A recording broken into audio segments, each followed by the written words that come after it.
আসসালামু আলাইকুম। আজকে ঢাকা মাওয়া এক্সপ্রেসওয়েতে যাত্রী সাধারণকে সচেতন করার জন্য এবং সতর্কবার্তা দেওয়ার জন্য আমরা দাঁড়িয়েছি। আসসালামু আলাইকুম। এই যে আপনাদের এটা এই আরাম পরিবহন, এটা আপনারা কোথা থেকে আসছেন? আপনারা গুলিস্তান গোলাপসামার যাবেন কোথায়? জয়পুরা। তো এই যে আপনাদের যে দোহার, নবাবগঞ্জ, আমাদের কেরানীগঞ্জ, সিরাজদি খান, শ্রীনগর, এই আপনাদের যে ৮-৯টা পরিবহন রয়েছে, আব্দুল্লাহপুর পরিবহন রয়েছে, বিভিন্ন ভাগ্যকুল পরিবহন রয়েছে বা মৌনের পরিবহন রয়েছে, এই পরিবহনগুলোতে গত ২ বছর বা ৩ বছর যাবৎ র্যাব বা ডিবি পরিচয় এক্সপ্রেসওয়েতে উঠলেই এই ডাকাতি হচ্ছে, এরকম শুনছেন? শুনছেন? তাহলে আমরা আজকে যে আমাদের র্যাবের স্যার, আমাদের সার্কেল স্যার, আমরা সবাই আসছি আপনাদেরকে এই বিষয়টা জানানোর জন্য যে র্যাব বা ডিবি পুলিশ পরিচয় যখনই আপনাদের গাড়িতে কোনো প্রশাসন উঠবে, আপনারা আগে তাকে শনাক্ত করার জন্য আপনারা তাকে রাখবেন এবং গাড়ির গেট লক করে দিবেন। সেক্ষেত্রে আপনার ট্রিপল লাইনে ফোন দিবেন।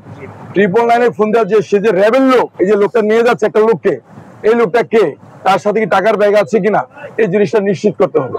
কারণ আপনাদের তাঁতিবাজার বা বাবুবাজার থেকে যারা ওঠে, বেশিরভাগ ব্যবসায়ী, স্বর্ণ ব্যবসায়ী, বিভিন্ন ব্যবসায়ী টাকা নিয়ে আসে, আর ওরা এই টাকাকে টার্গেট করে এই মানে আপনাকে ডাকাতরা মানে বেশ ধারণ করে, ছদ্মবেশ ধারণ করে তারা আপনাকে পুলিশ বা র্যাবের পোশাক করে এই কাজগুলো করতেছে। এই জন্য আপনার ড্রাইভার, হেল্পার অবশ্যই আপনারা ওই যদি কোনো র্যাব বা পুলিশ পরিচয় এক্সপ্রেসে ওঠে, আপনারা ট্রিপল লাইনে ফোন ছাড়া কোনো যাত্রী নামাইতে দিবেন না। ক্লিয়ার? আসসালামু আলাইকুম। আমরা মুন্সিগঞ্জ জেলা পুলিশ এবং আমাদের র্যাবের টিম রয়েছে, আমাদের আপনার হাইওয়ে পুলিশ রয়েছে। আপনারা যারা সম্মানিত যাত্রী রয়েছেন, আপনাদের জন্য একটা বিশেষ বার্তা, সেটা আমরা ড্রাইভার হেল্পারের সাথে কথা বললাম।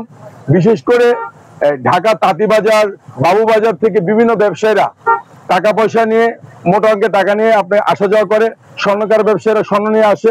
এই সম্প্রতিকালে একটা ডাকাত চক্র, তো তারা র্যাব এবং পুলিশের পোশাক পরে, বিশেষ করে ডিবি পুলিশের পোশাক পরে এই মাওয়া থেকে ঢাকা যে এক্সপ্রেসওয়ে আছে, এই রোডে এখানে আপনার উঠা একটা যাত্রী যার টাকা টার্গেট করে আসে, তাকে নামাই নিয়ে যাচ্ছে। এরকম অনেক ঘটনা ঘটেছে ইতিমধ্যে। আমরা অনেকগুলা আসামিও ধরেছি, কিন্তু আমরা চাচ্ছি যে আপনারা যারা সচেতন যাত্রী রয়েছেন, যেমন আপনারা এই রোডে নিয়মিত চলাচল করেন, এখন একটা যাত্রী উঠলো, সে টাকা নিয়ে উঠলো, আপনি কিন্তু জানেন না। তো এই জন্য একটা যাত্রী গাড়ি থেকে নিতে হলে এই মেসেজটা আপনারা সব যাত্রীর কাছে পৌঁছে দিবেন। একটা যাত্রীকে নিতে হলে র্যাব বা পুলিশের পোশাক পরে নিতে হলে অবশ্যই ট্রিপল লাইনে ড্রাইভার হেল্পার আপনারা ফোন দিবেন যে আপনি নেবেন, ঠিক আছে, কিন্তু আপনি অরিজিনাল আইনের লোক কিনা সেই জিনিসটা আমরা কনফার্ম করব। কনফার্ম করার পরে ওই র্যাব এবং ডিবির লোক গাড়ি থেকে নামবে। এই জিনিসটাকে আপনারা আমাদের সহযোগিতা করবেন। যদি একটা চক্রকে আমরা এভাবে ধরতে পারি, আর কোন চক্রের রাস্তায় আসবে, অনেক অনেক ব্যবসায়ী, তাঁতিবাজারের অনেক ব্যবসায়ী, অনেক স্বর্ণ ব্যবসায়ী নিঃস্ব হয়ে যাচ্ছে, লাখ লাখ টাকা নিঃস্ব হয়ে যাচ্ছে। তো এক্ষেত্রে আমরা চাচ্ছি যে আপনাদের সহযোগিতা, আপনারা এই মেসেজটা, আজকের মেসেজটা আপনারা যেমন দোয়ার নবাবগঞ্জে যারা আছে এটা আপনারা পৌঁছে দিবেন, এবং পারলে সামাজিক যোগাযোগ মাধ্যমে লিখবেন যে এই ঢাকা মাওয়া এক্সপ্রেসে বাবুবাজার কেন্দ্রিক যে সমস্ত যাত্রীরা ওঠে, সিরাজদি খান, শ্রীনগর, এই রোডে এই ঘটনাগুলো ঘটতেছে, যাতে র্যাব বা পুলিশ পরিচয় উঠলে অবশ্যই ট্রিপল লাইনে বা আপনার পুলিশের নাম্বারে ফোন দিয়ে কনফার্ম করার আগে ওই র্যাব বা পুলিশ নামবে না। যদি তারা সঠিক হয় তাহলে নামবে, আর না হলে আটকে দিতে হবে। এটা আপনারা কি এই কাজটা আমরা করতে পারি? এবং আমরা আপনাদের পাশে থাকবো। ব্যবসায়ী ভাই নিঃস্ব হয়ে যাচ্ছে, এই পুলিশের পোশাক পরে যখন আমি উঠি তখন আপনারা কিন্তু সবাই বিশ্বাস করতেছেন, আর ডাকাতরা এখন এই কাজটাই করতেছে। তো আপনাদের আমার সহযোগিতা চাই।